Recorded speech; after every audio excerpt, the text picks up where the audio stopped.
രാത്രി 12:30. So we are going to see പടീനി. അപ്പം let's go and see പടീനി. ഞാൻ കുഞ്ഞിലെ കണ്ടതാണ്, ഇപ്പം പക്ഷേ എനിക്കൊന്നും ഓർമ്മയില്ല. So we are going to see പടീനി and I'll also show you guys what പടീനി is. ആണെങ്കിൽ പടേനി കുഞ്ഞിലെ കണ്ടാണ് കേട്ടോ.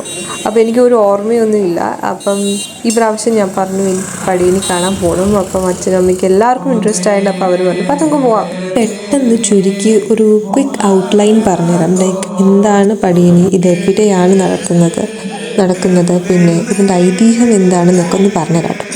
ഇത് പത്തനംതിട്ട ജില്ലയിൽ കടമനട്ട എന്ന ഗ്രാമത്തിലാണ് ഭദ്രകാളി ദേവീക്ഷേത്രത്തിലാണ് ഈ ഒരു കലാരൂപം നടത്തുന്നത്. അത് മേടമാസം 1-ാം തീയതി തൊട്ട് 10-ാം ദിവസം വരെ, 10-ാം ഉദയം വരെയാണ് ഇത് നടക്കുന്നത്. പിന്നെ ഞാൻ ചുമ്മാ ഒന്ന് സെർച്ച് ചെയ്ത് നോക്കിയപ്പോൾ എന്താണ് ഇതിൻ്റെ ഐതിഹ്യം എന്ന് അറിയണമല്ലോ.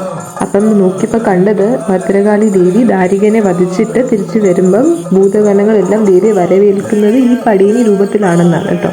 ഇനി ഞാൻ കോലങ്ങളെ പറ്റി പറയാം. ഇത് ആക്ച്വലി പല വ്യത്യസ്ത ദേവതകളെ പിന്നെ ഭൂതഗണങ്ങളെ ശക്തികളെ പ്രതിനിധീകരിക്കുന്നതാണ്. ഈ കോലങ്ങൾ പടേനിയിലെ പ്രധാന ആകർഷണമാണ് കേട്ടോ. അപ്പം പ്രമുഖമായ കോലങ്ങൾ എന്തൊക്കെയാണെന്ന് ചോദിച്ചാൽ ഗണപതി കോലം, മറുത, കാലൻ, മാടൻ, യക്ഷി, പക്ഷി, ഭൈരവി, ഇതൊക്കെയാണ് പ്രധാന കോലങ്ങൾ. ഇത് പല ഡിഫറെൻറ്റ് സൈസസിലാണ്, ചെറുതുകൊണ്ട് നല്ല വലിയ കോലങ്ങളും ഉണ്ട്.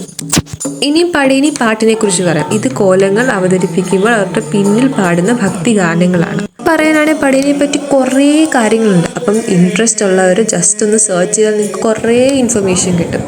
എനിവേസ് എനിക്കിത് ഒത്തിരി ഇഷ്ടപ്പെട്ടു. ഞാൻ ഒന്നും കൂടി ഇന്ന് കണ്ടുകൊണ്ടിരിക്കുകയാണ്. സമയം പോകുന്നത് നമ്മൾ അറിയത്തേയില്ല. ഇപ്പം തന്നെ സമയം ഒരു 2:30-3 മണിയൊക്കെ ആയിട്ടുണ്ട്. അപ്പോഴാണ് അവിടെ എല്ലാം നല്ല തിരക്കുമാണ്. അറിയാം എത്ര പേരാ വന്നേക്കുന്ന, നാട്ടുകാരും പല സ്ഥലത്തു നിന്നാണ് ആൾക്കാർ വന്ന് ഈ ഒരു കാഴ്ച കാണാൻ വേണ്ടി വരുന്നത്. അപ്പം ഇത് പടീനി എന്നേലും നിങ്ങൾക്ക് എല്ലാവർക്കും ഇത് കാണുന്ന ആർക്കെങ്കിലും ലൈഫിൽ ഒരു പ്രാവശ്യം കാണാൻ ഒരു അവസരം കിട്ടുവാണെങ്കിൽ മസ്റ്റായിട്ടും വന്ന് കാണണം. ഈ വീഡിയോയിൽ കൂടെ കാണുന്നിട്ടല്ല, നമ്മൾ നേരിട്ട് കാണുമ്പോൾ ഒരു പ്രത്യേക ഒരു എനർജി, ഒരു പ്രത്യേക ഒരു എക്സ്പീരിയൻസ് ആണിത്.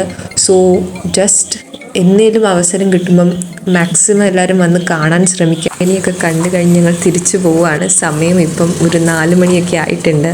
അപ്പം താങ്ക് യു ഫോർ വാച്ചിങ്.